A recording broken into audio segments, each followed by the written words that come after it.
Semua polo thma bani usun pek kadai ngenang thma mau pi krom SV34 ngenang mau demo បង្ហាញអំពីការប្រើប្រាស់ comment នៅក្នុងការបង្កើត folder ហើយនិង file នៅក្នុង Linux 1 ហើយនៅក្នុងនោះថ្មបានប្រើ comment បង្កើត folder ប្រើប្រាស់ comment meter.p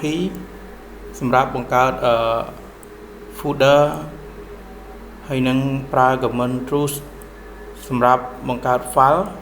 ហើយនឹងប្រើ comment cp.r សម្រាប់ copy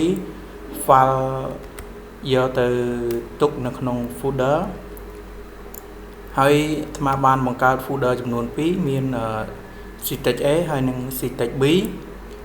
ឡូវកុំឲ្យខាតពេលយូរចូលទៅមើល result ដែលបានបង្កើតរួច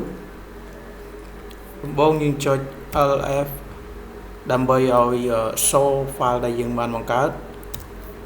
មាន ctech A ctech B រួចហើយទៅ truth មើលលទ្ធផលដែលនៅក្នុង ctech A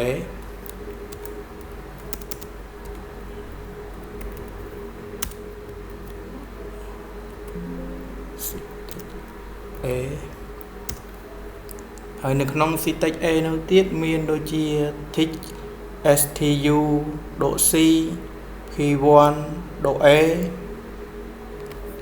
ហើយនៅក្នុង p1.a ហ្នឹងទៀតគឺមាន css.a ចុច sv34 ហើយ .file